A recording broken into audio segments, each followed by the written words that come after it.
Greetings, everyone. Welcome to the United Independent Compensatory Code System Concept Study.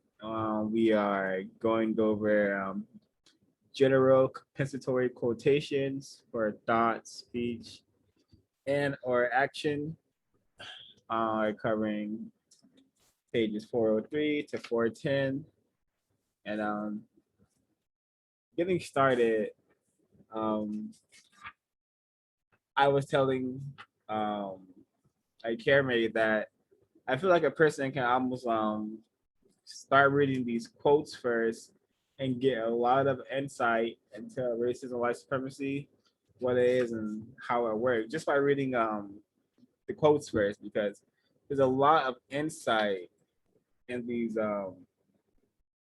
quotes that I began to realize when I first got into the business of counter racism, especially this one here on 403, which says, there's no way to talk about the race problem and tell the truth and make logical suggestions based on the truth without white people being offended and without non-white people being embarrassed.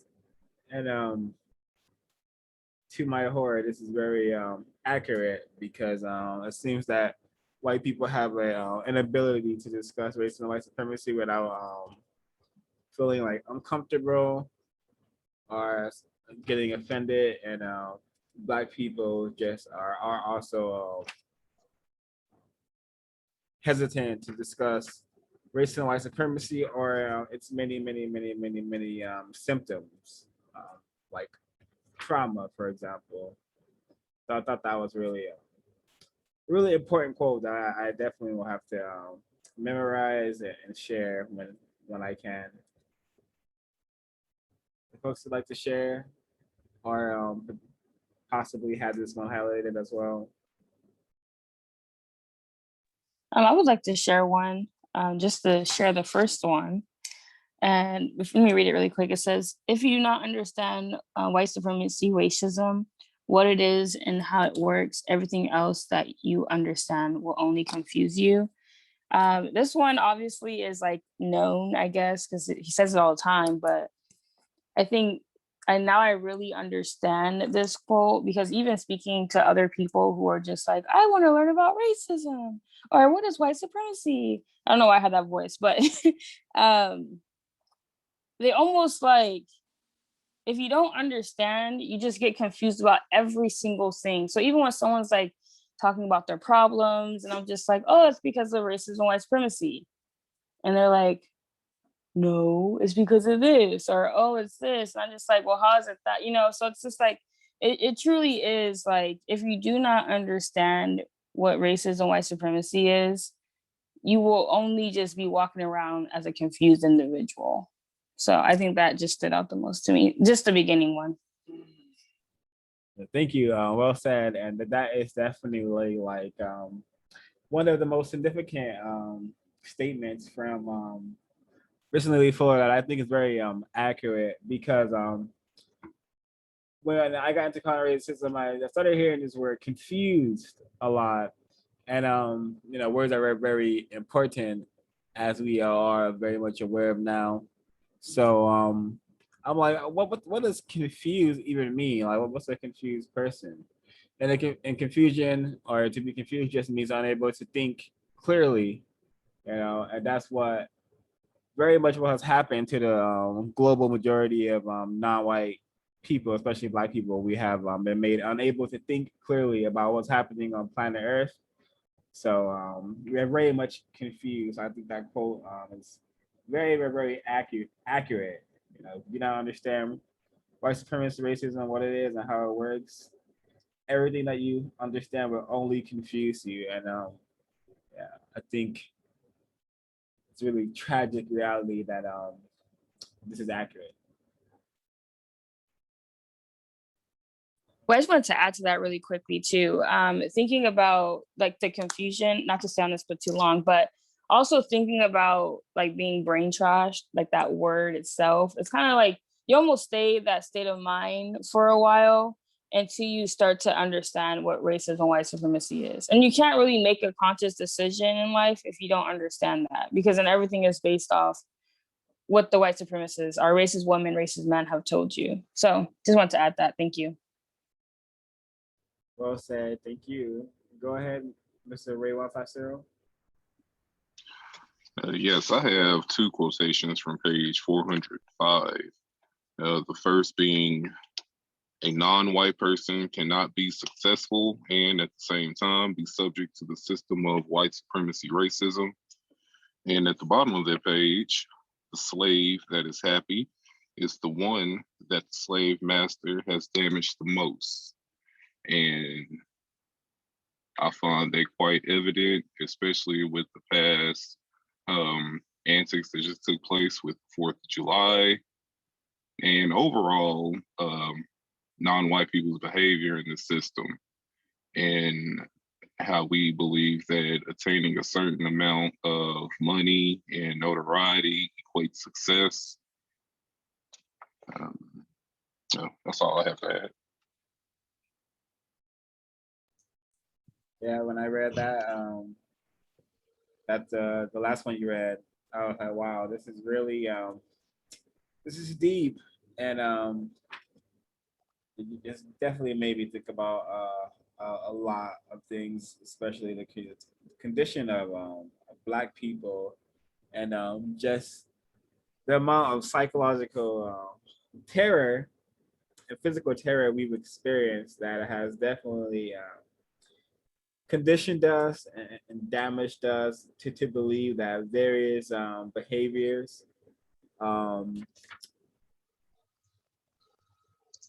now make us so-called happy or give us great relief from the system of white supremacy. And these behaviors are often really incorrect and often involving drugs and just a total avoidance of the system of white supremacy.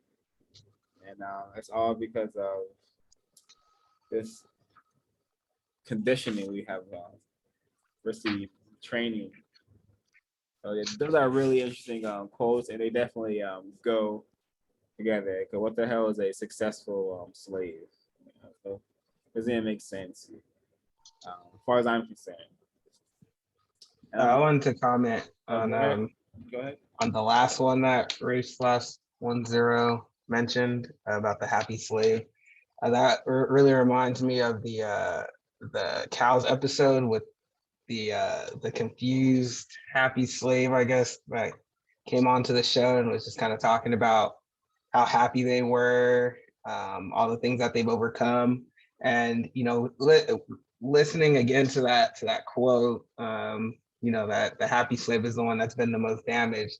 A lot of times, people, confused non-white people will come out talking about how happy they are after they've overcome tremendous abuse, tremendous mistreatment, and they'll go around talking about, oh, if I was able to overcome that, then you can. Look at the life I live. I'm so happy now. And it really does stick. Like that they have been damaged the most by the so-called master, that they're somewhat like just so happy to be relieved and to have some sort of respite, like to the point where they're not being abused anymore. And I guess that makes them happy. That's all I wanted to add to that. Oh yeah, I wanted to add in on what Ray's first quote, the one about success.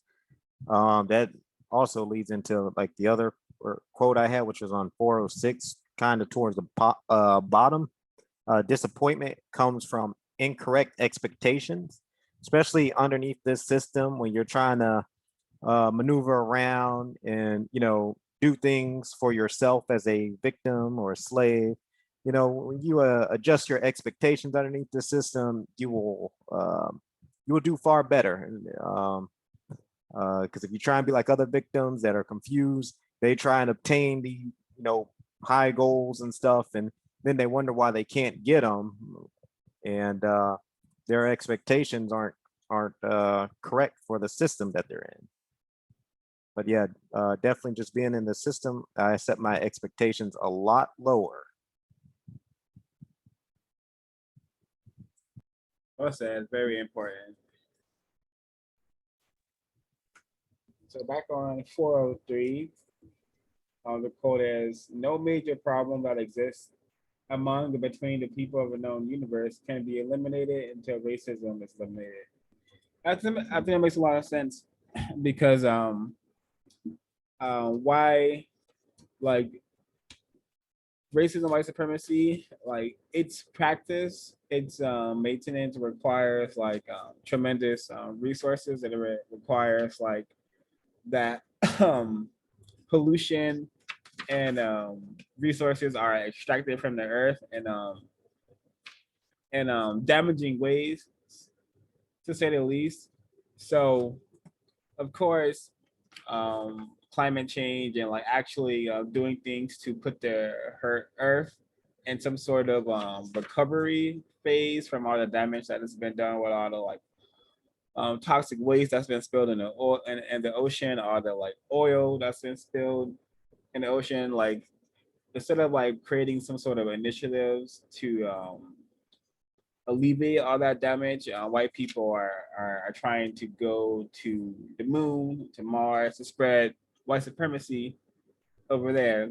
So I don't think like problems like climate change, poverty, or missing children, violence, no problem will actually be solved until racism, white supremacy is replaced with justice, because all the problems I just mentioned stem from racism and white supremacy, unfortunately. So I think this quote is very important. And also, I'm just gonna read all the ones I have highlighted from this page. The fear, frustration, and the confusion that is caused by racism retards or prevents all constructive activity between the people of the known universe. Yeah, just to look around 2021, it's just we have so many people on planet Earth, so we should all be able to work constructively to solve the problem of white supremacy, to solve the problem of a lot of these homeless people and a lot of these child addicts on planet Earth. But instead, we don't. Instead, we continue allowing these things to happen because we have all been severely retarded, white and non-white people, I suspect. Um, and the last one, what the white supremacists, racists want more than anything else is not land, money, or separation from non-white people. What the white supremacists want more than anything else is white supremacy, racism itself. Oh, so it seems like Mr. Neely Fuller already knows what white people want. So very interesting. I don't think we got this answer when we asked those questions. But it sounds about right. The white people want their system because their system is their total, I suspect, reason for existing. 2021 may be incorrect, but go ahead, Mr. Ray 150. Yes. One thing that just stuck out to me, and what I can admit that I have to work on with myself, and being more understanding when interacting with victims, is on page 404. It says, one of the most destructive things that racist man and racist woman, white supremacists collectively require non-white people to do is to lie to themselves and to speak and act as if the lies are true. And I have to work on my patience with other victims when it comes down to this, because we're all heavily victim. Apologies. And we're all still learning, and so we should be more compassionate towards one another in helping each other to understand our mistreatment. Yeah, I agree. No easy feat. developing that patient, because we all have been programmed to just truly, truly know, not like each other. I also have that one highlighted because that's a deadly reality, of being forced to pretend to be what you're not. It explains why a lot of non-white people add all these cosmetics to their bodies, or go around harming each other with knives and guns, because the things that they have been told that they are things like gangsters, bad bitches, and plugs, drug dealers and whatnot. It's really incorrect, and it's insanity. As Neely Fuller mentions in his book, an acute form of insanity to participate in such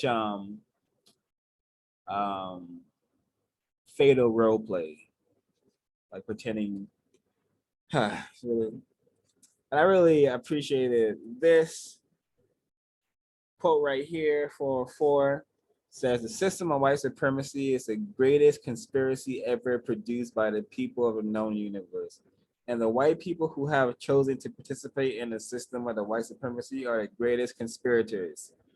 I'm like, wow, this is incredible, because the master genius level of white supremacy is that, like, it's so well hidden and in plain sight, and it's so it's very possible to come off as a madman when trying to talk about racism and white supremacy, telling other Black people that you're in a prison camp, you're in a death camp, you are a prisoner of war, captured at birth. You may come off as a crazy person saying that, and this is because white supremacy, racist man, racist woman have done a astonishing job at actually mind controlling, guiding and dominating the thoughts of all people to believe that such a system cannot exist, or they have just terrorized the people so much that they know the system exists, but they dare not fight it or attempt to counter it or study it. So whatever it is, I feel like, um, I personally may come off as a some sort of crazed conspiracy theorist by attempting to solve the race problem, which is a example of how refined white supremacy has always been. I suspect refining. It's always refining. Folks who wanted to share before I continue. I have a quote, stand by your work.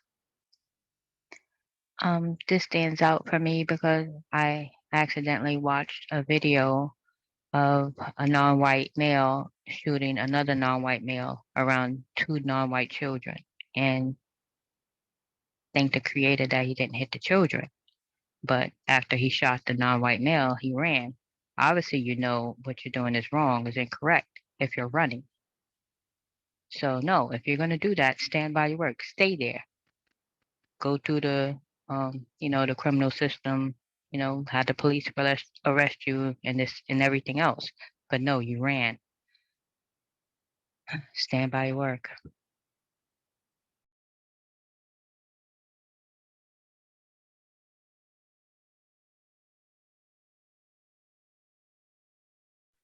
I also had that one highlighted. The reason why I highlighted that one, stand by your work, is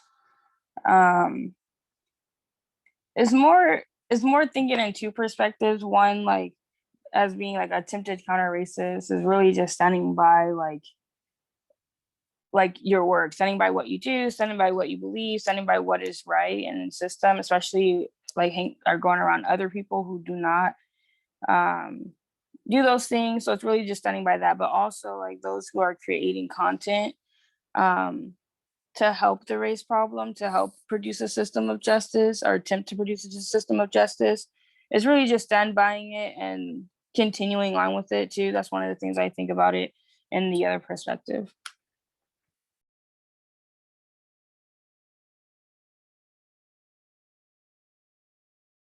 Very important, three words and concept that is definitely a deep a show of Black self perspective. If one is able to stand by their work, but due to our training, that is often not the case. But the new training we need to give ourselves should definitely implement the standing by our work philosophy. Another quote that I highly appreciate is from 404. White supremacists, both male and female, most of the time are very, very nice, pleasant, and gentle, both to white people and to non-white people. That does not mean, however, that a white supremacist practices justice, balance between people. White supremacy itself is the greatest and most effective form of non-justice in the known universe. A person can be nice, pleasant, and gentle, and at the same time mistreat people in different ways, particularly through destructive deception when practiced on a massive scale. So I think an example of this deception practiced on a massive scale is white people over time creating a whole industry of so-called music where young Black males are telling the youth essentially to do drugs and go out and be non-constructive and destructive. I think this is an example of the deceit, the racist deceit that is like literally in our faces whenever we listen to a Lil insert name or a young insert name rapper. So really diabolical system we're dealing with.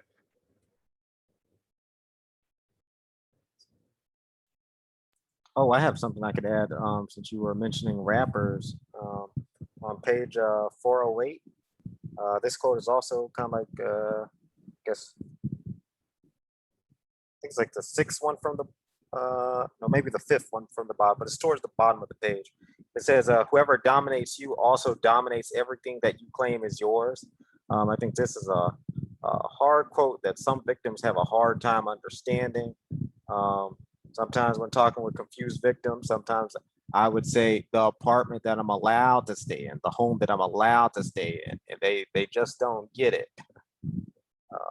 And just like these rappers that are making all this money or whatnot, they're allowed to make that money, and it can be taken away at any time the usual suspects want to take it away.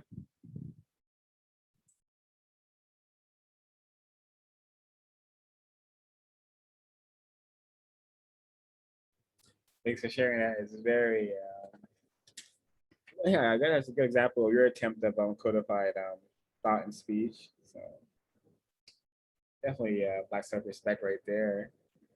Um, Another one is during the existence of white supremacy, racism. This is from 404. It's from 404 as well. During the existence of white supremacy, racism, and according to compensatory counter-racist logic, any white person who is able to think, speak, and act to end white supremacy and who does not do so should be regarded as a racist suspected white supremacist. So this is one of the many logical reasons behind that term, suspected racist suspects, suspected white supremacists. And I definitely understand the logic. It makes a lot of sense. White people definitely have the power and like institutional backings to produce a system of justice. They just refuse to, which is kind of suspicious because the system that they maintain and allow to operate on planet Earth is a system that needs the death of children, the death of all people, but mostly non-white people and mostly Black people as well. So it's very suspicious for a white person to allow such a system to exist and to do nothing about it. So I definitely appreciate and understand the term racist suspect and suspected white supremacists. Very necessary. Wish I had knew this knew these concepts much earlier in my life, I would have survived a lot of mistreatment and violence and terrorism um, more effectively and in years prior. I'm just gonna pause there and see if folks have things to chime in with, share. As long as you are planning the next battle, you have not lost the war. And I believe that that's what we are doing right now. We're countering racism by learning and reading and doing the work and asking questions. So this quote is very near and dear to me. Yeah, I appreciate that quote a lot, because very true. All is not lost unless we have given up and began to participate in zeroistic thinking. Um, 405.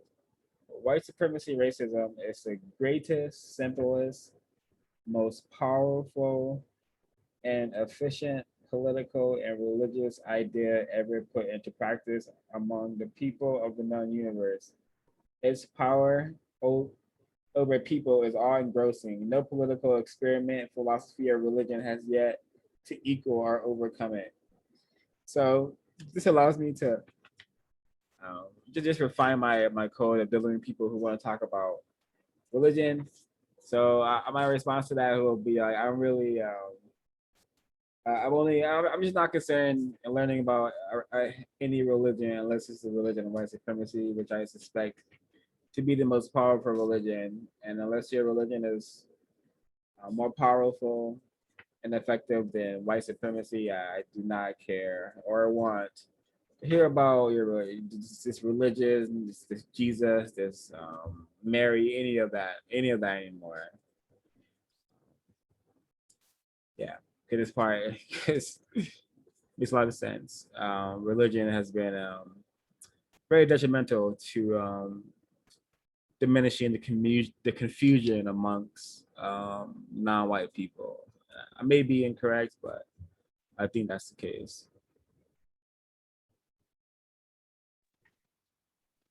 No, I don't think you're incorrect. There's like um, on every block where I reside, it's like 2, 3 church on a block. So, and we're still in the same problems. We're still having the same problems. So no, you are not incorrect. Yeah, and that's a great and this next quote definitely ties in into like what religion, just like all of the 9 areas, when white people are waging war in all of those 9 areas. Um, this is what happens. This is what happens to our brain computers, our minds, our beings. This is from 406. The system of white supremacy racism is the most powerful prison institution among the people of the known universe, and all of its inmates, victims, non-white people, have become institutionalized and mentally warped. And this mentally warped can mean a lot of things. And due to the system of white supremacy, there could be like an infinite amount. I do mean infinite amount of incorrect things that a non-white person can be prompted to do due to their just just that just due to the like the the, the abomination of the things that is embedded into our psyche and into our thoughts, our thought, speech, and behavior from the system. So we could do literally anything, and then it could be something very very incorrect that can harm a lot of people, scar a lot of people for a very long time, or cause a non-white person to go to greater confinement or to get hunted down by race soldiers. So we have been mentally warped to a fatal degree, and just 2021, the evidence is like in our faces every single day by what the white supremacists have been successfully programmed us to do, and it's just crazy. It's crazy. Uh, yeah. Gonna go ahead, Mr. Ray 150. That ties into the top of page 407. It says, beware of people who try to increase your needs. The best way to have a lot is to need a little. And everywhere that we look around, there are constant advertisements. You need this, you need that. And with the way that the white supremacists have things set up, it seems that it's easy for victims to get into a gluttonous mentality, very greedy. And I suspect that we do those things to ease the effects of being subject to the system of white supremacy. I mean, Milan. Yeah, and I just what you said just allows my brain computer to receive new information and to connect more of these dots created by white supremacy. There's a phenomenon called hoarding, and a lot of, from my experience, I've walked into a lot of victims of racism's homes, and we're just crowded with material trinkets and just stuff that is not necessary as far as I'm concerned. And perhaps this hoarding of things, hoarding of trinkets, material nonsense is us trying to soothe ourselves from the many incorrect feelings that white supremacy gives us and instills in us, and just trying to alleviate the trauma of white supremacy by getting all these things to feel something that's missing, which is justice, which is like peace on planet Earth, of being able to maybe turn on any sort of device and not get a message that says kill black, despise black. So yeah, I think this hoarding is a symptom, is a result of us being trained to get more. More is better. Get us to buy things that requires us to get get insurance on that thing and get maintenance. It's just a giant scam to use this concept of money that white people totally control more. Thanks for I sharing. definitely agree. Um, I'm in the process at the moment of decluttering, so I could try to become a minimalist. And yeah, it's like the more I have, the less space I have, the more cleaning, the more organizing. It's just really stressful to have all these things, all this stuff. And I'm like, why do I need so many pairs of socks? You know, yeah, it's some nail polish or this or that. It's just all, after a while, it's just too much. It's just clutter. Just trying to soothe myself. Yes. Understood. I think socks are, in wartime, socks are very important. If Vietnam movies have taught me anything, but I Yeah, understand. but you don't need, I don't need 20 pairs of socks. There's only 7 days in a week. I don't need 20, 30 pairs of socks and socks that, just hit the ankle and pom poms and this and that. No, I don't need all that. Understood. Um, I really okay. There's three on this page, 407. I'm just gonna go ahead and share my insight or my thoughts on these wonderful Black Excellent compensatory quotations. First one is: many white supremacists, racist men, and racist women collectively enjoy killing and maiming, so much that they sometimes kill and maim each other for no reason other than that they are bored. When they get bored with killing non-white people, they often kill each other in order to test or improve their skills. And this reminds me of a report I heard on this event called the Redneck Rave, where white people just kind of went back to like the ancient days of just like someone's neck got sliced. I think someone died. There was like hundreds and hundreds of arrests and drug use. It was just total chaos. White on white violence, just barbarism basically happening at this concert. And I'm like, oh wow, it's happening. This is what white people love to do. Just harm each other for fun. It's really interesting. I think there's tons of evidence that white people enjoy that this quote is quite true. Another quote I really enjoy is if you are a person who refuses to do justice, you need not tell me who you are. I know who you are. You're a person who refuses to do justice. And I'm like, yeah, I don't want her name, man. If you're not trying to solve this problem, I don't need to know her name, sir, ma'am. I'll just call you sir, ma'am, and keep it pushing. And yeah, codification, saving as much time and energy for the problem and not entities or things that are not related to that. And most certainly a person who's not working to produce justice is not related to, it's not a good use of time and energy in interacting with those folks unless it's for a constructive purpose. And then another epic quote is, if you think, again, these are from 407, if you think that killing people is and should be great entertainment, then kill yourself.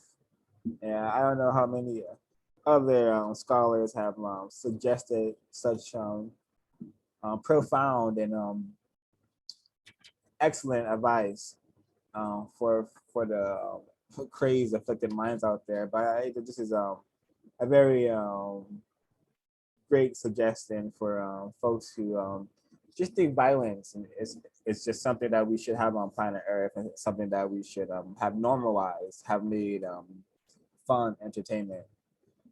And I'm gonna again see if folks want to share some quotes before I continue. Race is racism.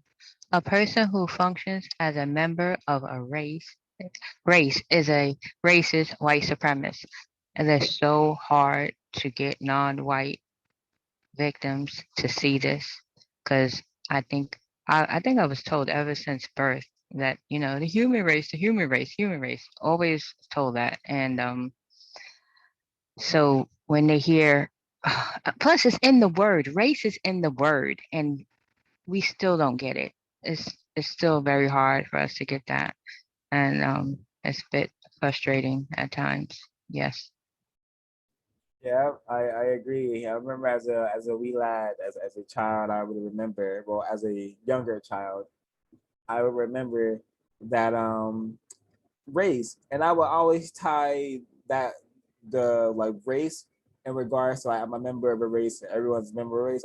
My brain computer would always just tie that to racing. I'm like, are we supposed to be like racing against each other? I would always have thoughts like that, but then all the messages I got from the world was like, we're all individual people, we're all just judging our character. But then I would think then, why am I in the African American race or whatever classification I was calling myself at the time? So it's really sad that even though literally race, we call ourselves a race, and Neely Fuller asked, what are we racing against? And white people are racing against us, and we have refused to see and admit that reality and do what needs to be done about that reality. But effective numbers will be achieved. 408, it says, the code says, Neely Fuller Jr. says, during the existence of white supremacy, every non-white person is a child, and every white person who practices white supremacy racism is a master child abuser. And no ifs, ands, or buts. This is what it is. If you are a white person, and it's even more so. So if you're a white person having engagements, having arrangements and sexual arrangements with non-white people, you're a sick rapist. A sick rapist white supremacist is what the best classification that you should be okay with calling yourself and admitting that you are if you're a white person who practices white supremacy. So I think if more non-white people were aware of their position, they would be able to see white people, suspected races, in their from a correct, with a correct perspective.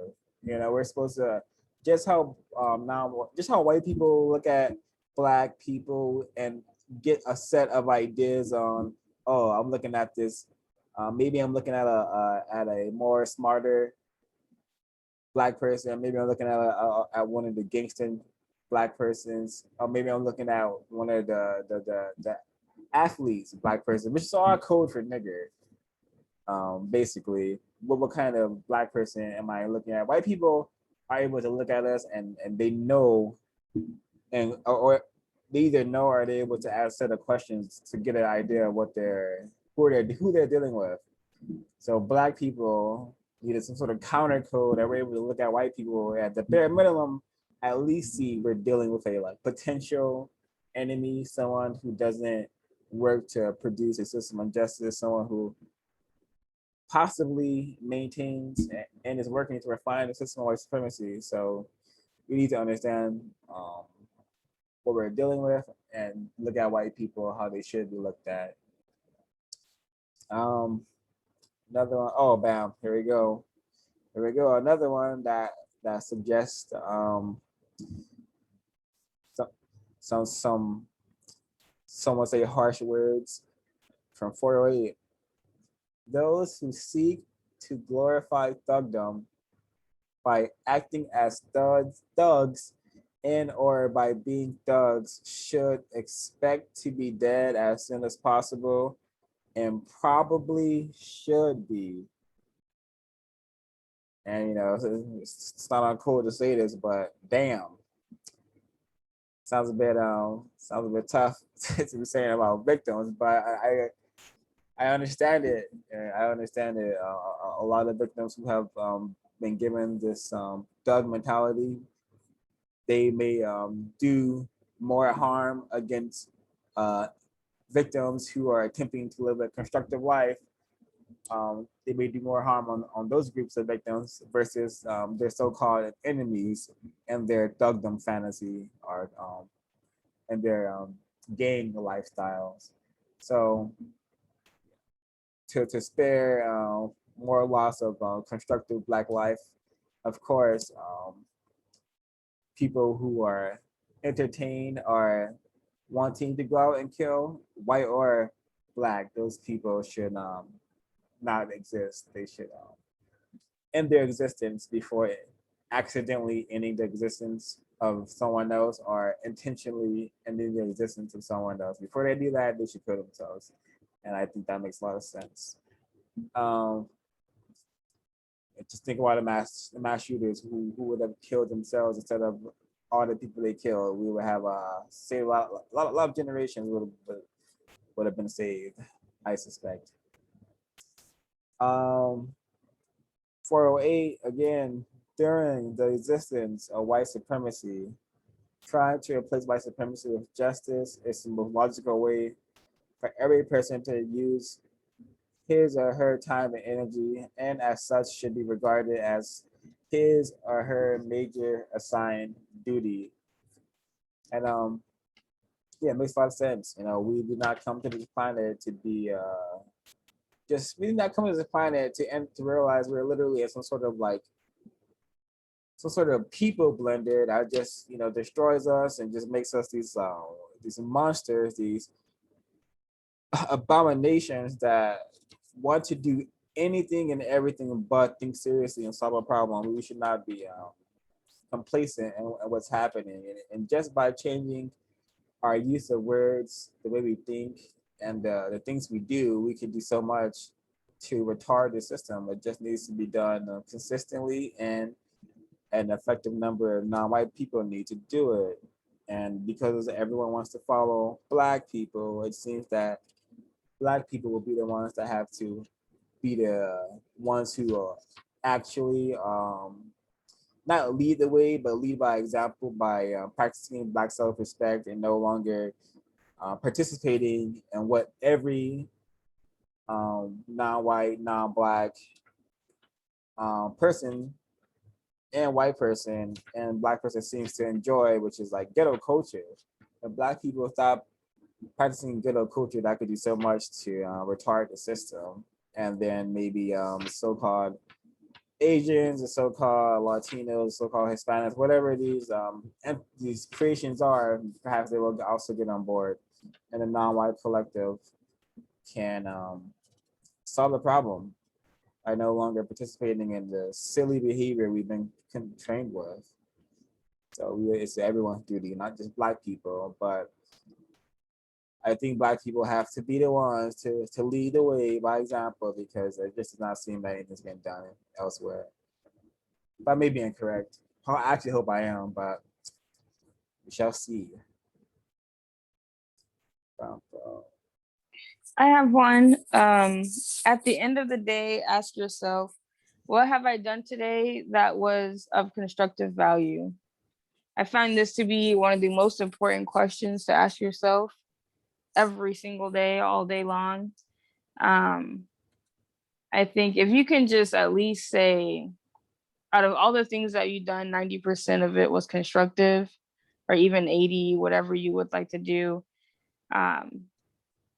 is some sort to acknowledge, because I think like sometimes we go throughout our days and we don't realize the little things that we do that is constructive. And we're like, oh, I didn't even realize I read today that long. Or, oh, I didn't even realize I did that. I forgot. Or, because sometimes you get to the end of the day and you're just like so tired. You're like, dang, what did I do all day?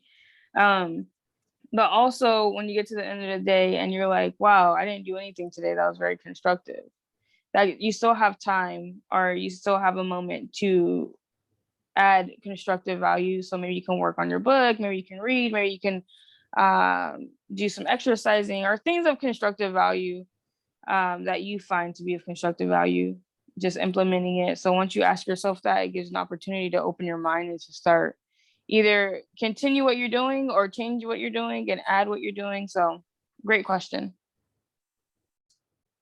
Thank you, Ms. Alaya. That was very, very, very much agree. It's very important to give ourselves that acknowledgement, that affirmation, that pat on the back for just being attempting to be constructive and accomplishing constructive tasks and doing constructive things for our minds and bodies and souls as well. So definitely agree. Thanks for sharing. 409 from the attempted counter racist soldier, Neely Fuller Jr., victim of racism as well. Unfortunately, too many Black people are silly about those things that are serious and serious about those things that are silly. And I still fall victim to this sometimes, but I admit that in the past it was much more severe. The time and energy I was spent on nonsense and not on anything of constructive value. It was just pitiful. Like, I'm just gonna give an example, like spending hours learning how to play a video game versus going out and getting some books to read, and spending hours participating in violent sports, like not like regular sports, but sports called suicide that involve like throwing a tennis ball, multiple tennis balls to a handball court, and if a tennis ball hits you, you were allowed to be brutalized, and I would play this with fellow associates, and we would just beat each other up. We spent a lot of time and energy beating each other up for fun, and it's really serious business. We made all these rules and like all these intricate like like policies to this game, and it was just wild nonsense. We're very serious about it, and it's just pitiful to say the least. Yeah, exactly. What kind of game is that? It's a game monsters create. Monsters created by the system of white supremacy. Um, and I think that's a great segue into this next one. Is that study everything, brag about nothing, celebrate nothing. If you insist on brag about all the times that you learn about how ignorant you are. Oh, like this is a black slang. This is yeah, we all should share.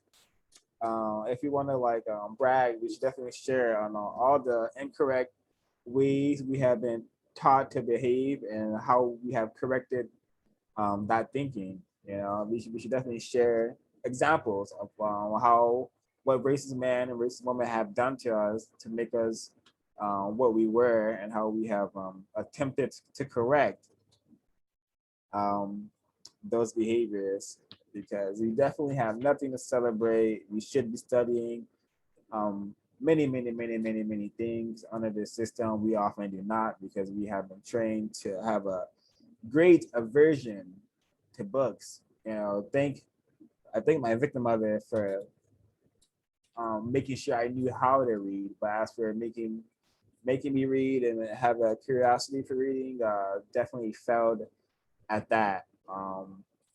But she's coming from perhaps a generation where a lot of black males, black females probably couldn't even read. And she communicated to me that she was the only one in her friend group that actually went to the library and read books. So yeah, we definitely have been trained away from wanting to be studious people, but that should be a goal of ours. We should want to add that to our characteristics immediately. There's just so many brilliant quotes in here. I suggest everyone going to producejustice.com so you're able to have access to the full code and join the war effort to end the war or produce a system of justice, guaranteeing no one is allowed to be mistreated, and those who need help receive constructive help. Very simple solution to a very insidious problem. I'm going to pause again before I say my last two quotes to see if others wanted to share.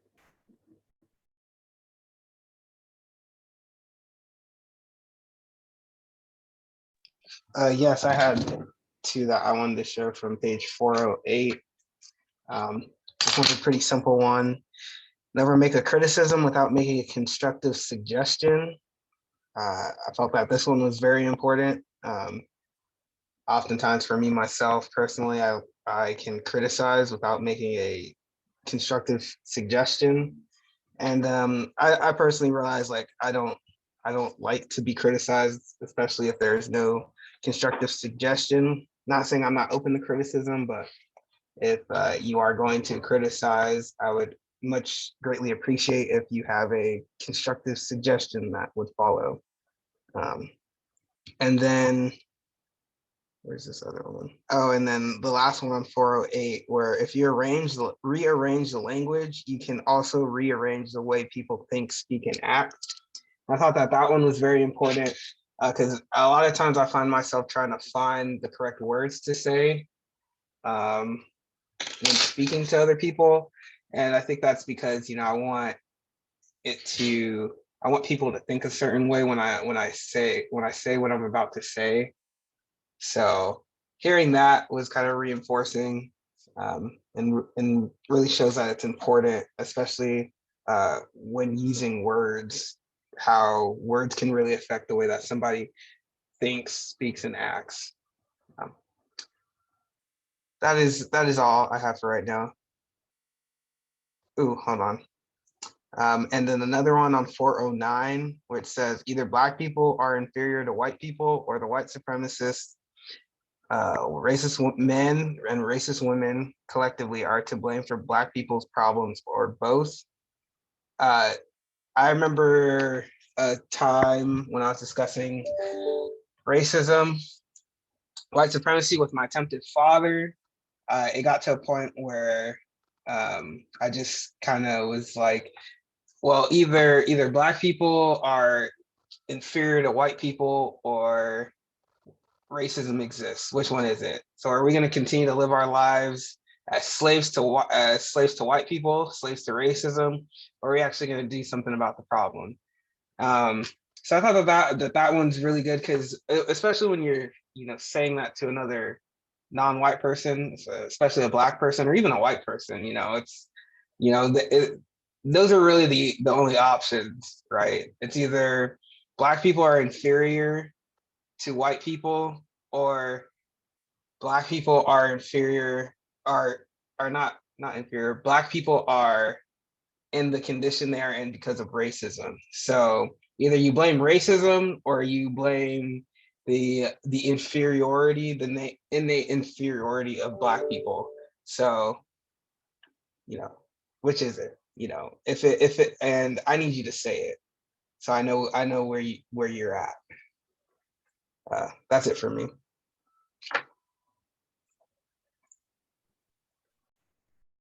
Thank you, Mr. Kwaku. Very, very well said. From 410, never think that you are indestructible. You may be dead before the end of this day. I think the system does a great job at confusing white and non-white people to the degree that sometimes they may feel indestructible. I think they may call it some sort of, I think they may call it a God complex. And I know I most certainly have ingested things into my body that have made me feel indestructible, and it has placed me in really dangerous situations, to say the least. So yeah, our people are quite vulnerable creatures, and quite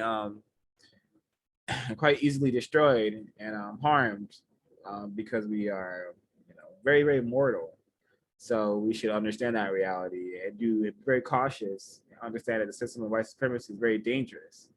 So behave accordingly, to say the least. Again, 410 again. To some slaves, slavery is not only in some forms more comfortable and convenient than justice, but also more prestigious. And perhaps um, a result of this quote being in existence, or this quote being true, is that white people have done such an amazing job at creating all these titles for themselves, for non-white people, creating all these awards and ceremonies and congratulations and celebrations for all a number of things. So this has created the the idea that something can be this thing called prestigious, because prestigious just means like some sort of high renown. And you get high renown by having a lot of accolades. The accolades are just, white people saying good job, good job, fellow white person, or good job, nigger, depending on, who's getting awarded or who's getting celebrated or getting congratulated. So they made it more probably sensational to be in a system of white supremacy, because at least you get to get all this, I don't know, glamour, all this all these titles bestowed upon you by doing by supporting white supremacy in various ways, basically. And a system of justice would should put everyone on a field where we're just trying to help each other and make sure no one's being mistreated. And someone may easily think, well, where's the fun in that? Where's the fun in, no drama, no prestige, you know, like how who's gonna be celebrated if we're all doing the same thing, trying to, make sure no one's being mistreated, no one's being and everyone's getting constructive help. Who's gonna be celebrated and awarded and remembered? I'm like, geez, these are very vain thoughts. But in the system of white supremacy, this is how we've been trained. So this quote is very, very significant, I suspect. And again, I may be incorrect. And perhaps I'll leave the floor for folks to chime in if they haven't share all their quotes they wanted to share, or we can get into closing comments. Mike is Every problem I've ever had and every mistake I've ever made can be traced to racism.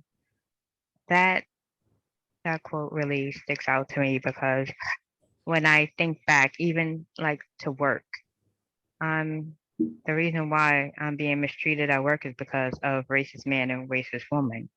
And even when I'm being mistreated by a non-white person at work, it's because racist man and racist woman have trained that person to mistreat me or other non-white people so that, they can get ahead or for entertainment.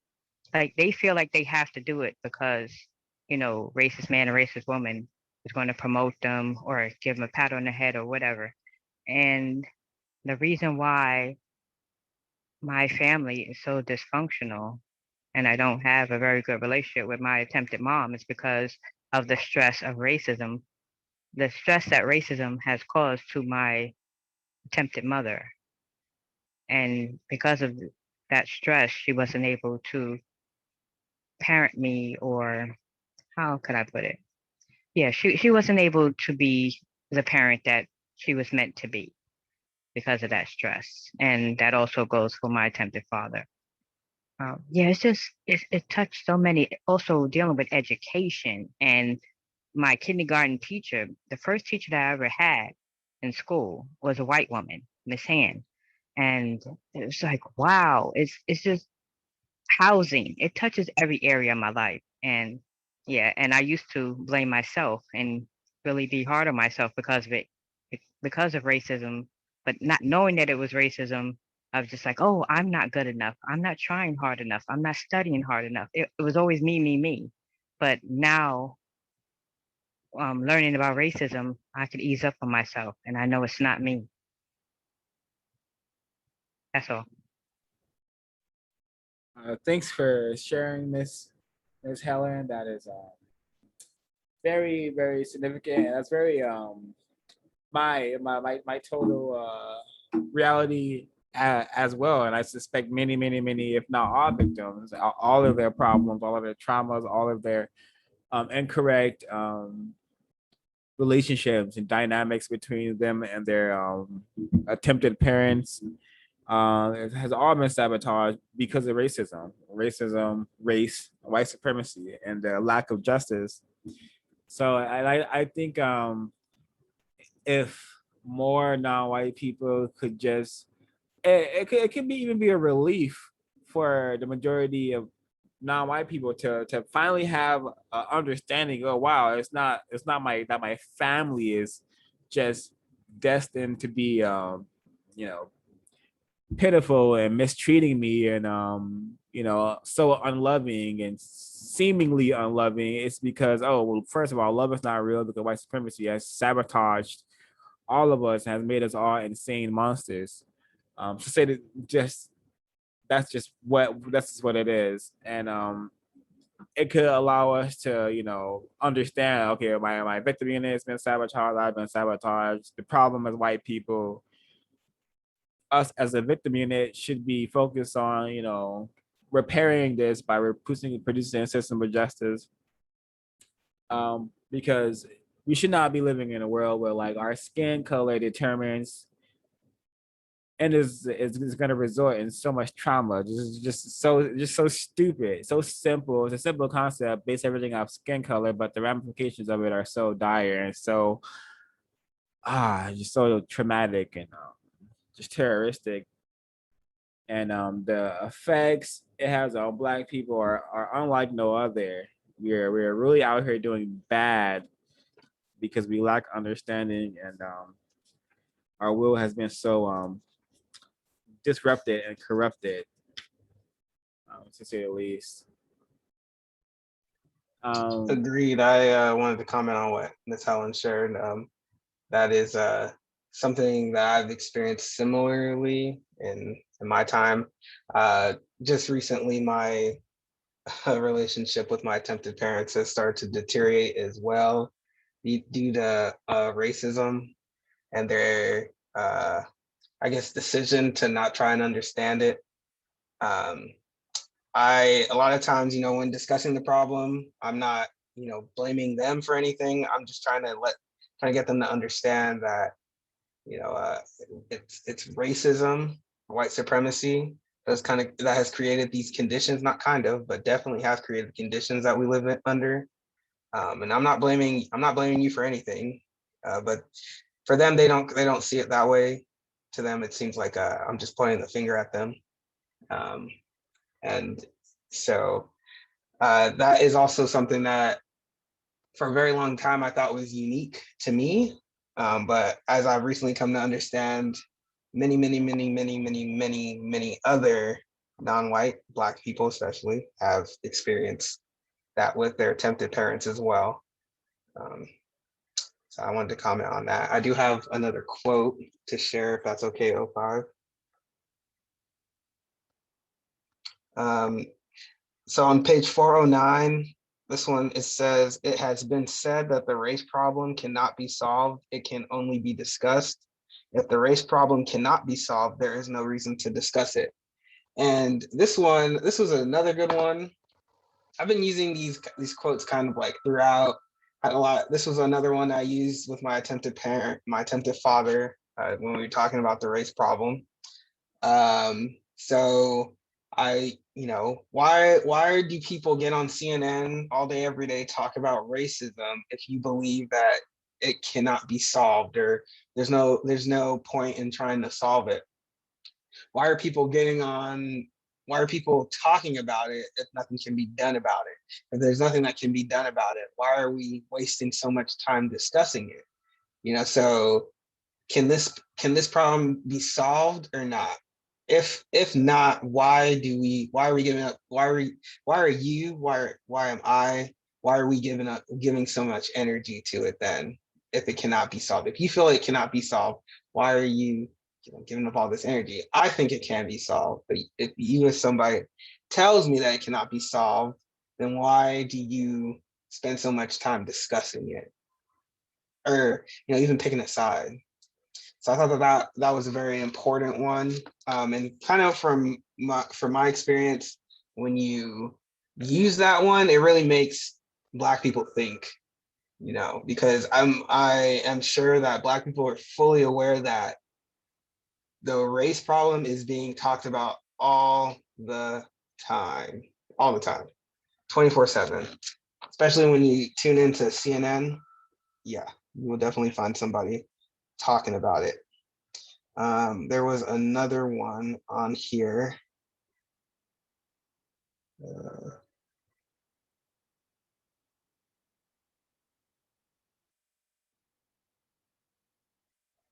Actually, I think that was it for right now.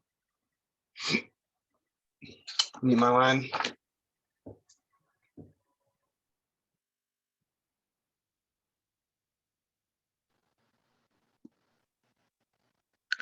Hello, I want to go back to the first quote. I think Nana Ya brought this up.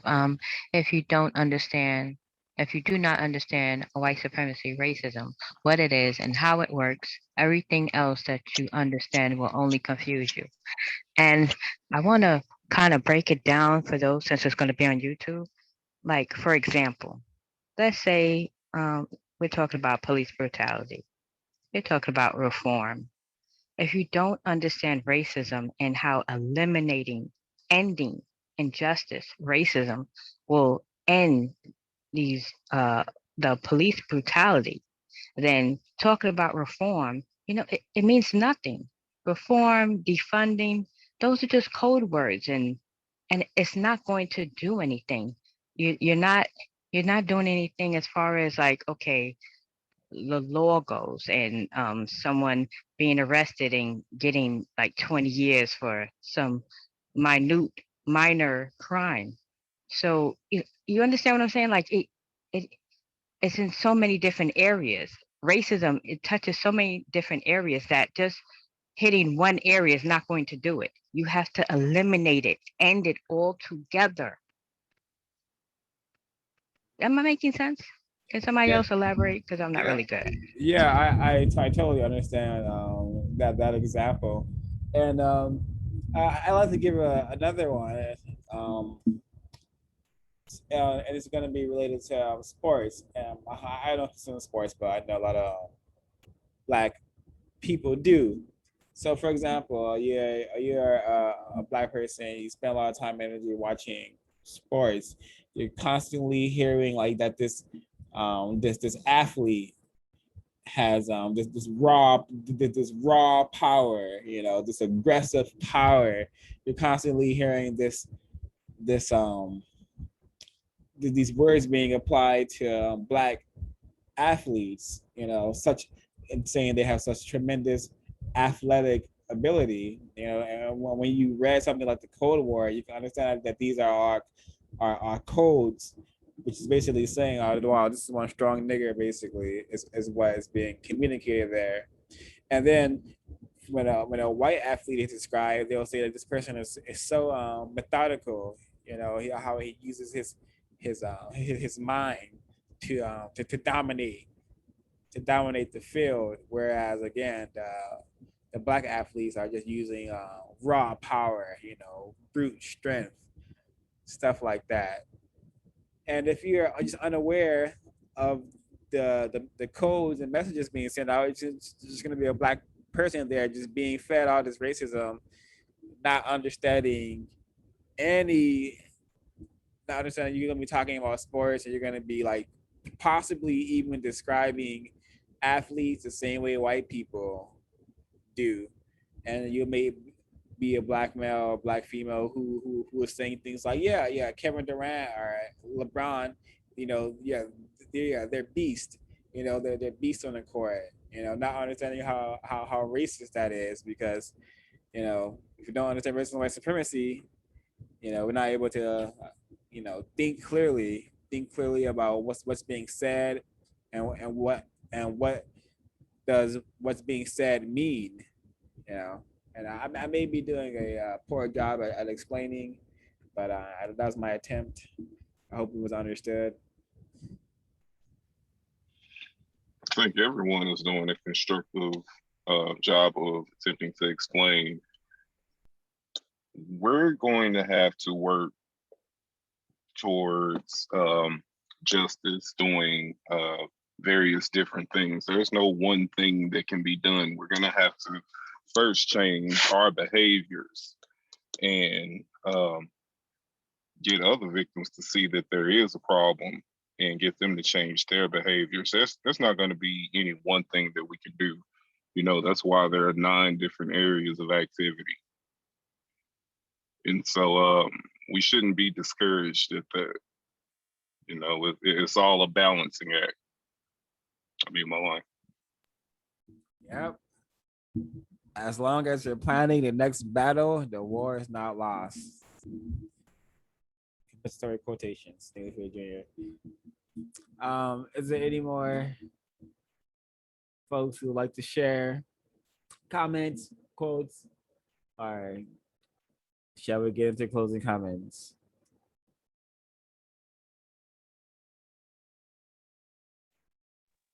Avoid putting your trust in any person who makes you a promise that he or she does not keep.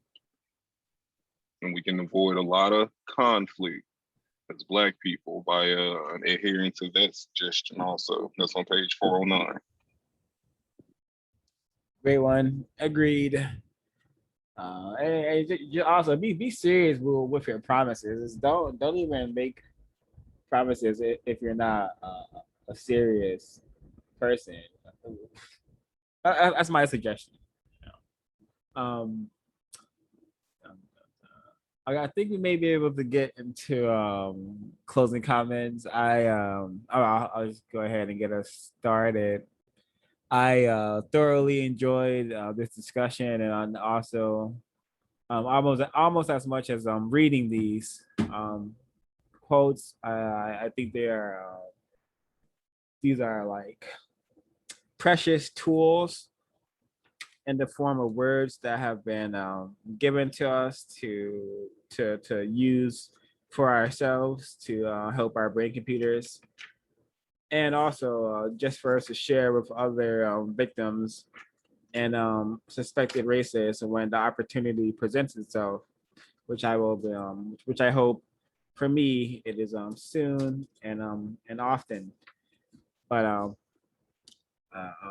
like I suspect hundreds of quotes in this section. I beg victims of racism to pick this book up and begin to assist in the war effort. The ICE paper says that this job solving the race problem is going to require people from all backgrounds. So no matter what kind of job you're doing, no matter what you're attempting to do, you should be also including counter racism, solving the race problem in your schedule, in your itinerary, through changing your thought, speech, and behavior. That's my closing comment. ProduceJustice.com, buy the book.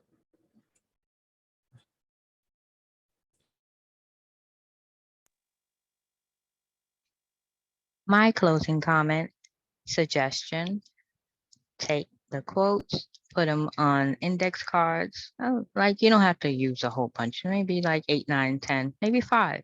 Write your favorite quotes on the index cards and wrap them around with a rubber band, carry it in your purse, your book bag, and pull it out every once in a while when you're on your way to work, when you're on your way to school, coming home from going out to eat or whatever. Definitely take these quotes, and when you write them down, you put them to memory. You add, I don't know how to put it, but yeah. Anyway, yeah, suggestion: index cards, quotes, and 05. What's the name of the book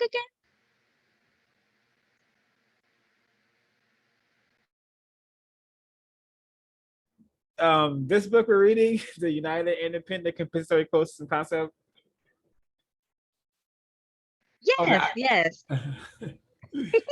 Yeah. Oh, sorry for putting you on the spot. Okay, The United Independent Compensatory Code System Concept Code Book by Neely Fuller Jr. Yes, should be in every victim's household dwelling. And also the ISIS papers, Yurugu, tons of books. I digress. Closing comments. Thanks for your blacktacular suggestion, Miss B. I'll go. Thank you everyone for the constructive business meeting. And while you're doing the suggestion of putting the quotes on index cards in your purse or backpack, just remember you're allowed to have those things. And I'll end with the quote of on page 408, whoever dominates you also dominates everything that you claim is yours.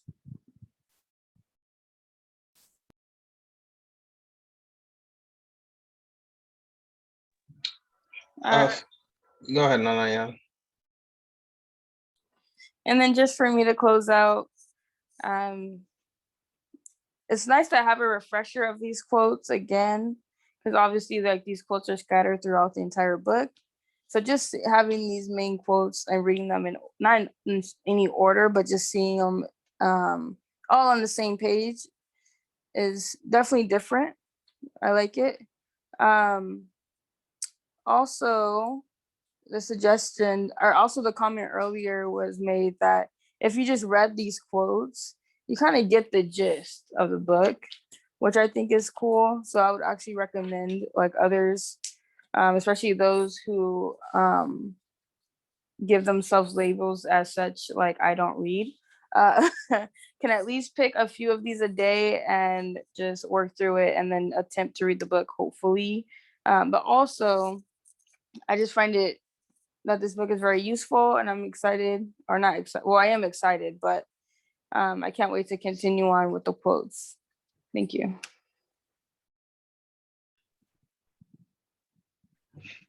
For my closing comment, this was a very constructive business meeting. I thoroughly enjoyed reading the quotes. As was mentioned, I think the quotes are very useful. They definitely get your brain computers thinking about racism, white supremacy, for sure. I'll just close out with this.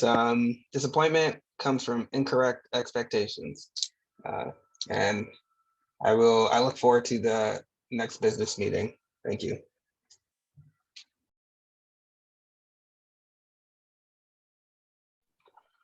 Very constructive business meeting. I learned a lot this evening, and I look forward to the next one. Drink more water. Thanks, everyone.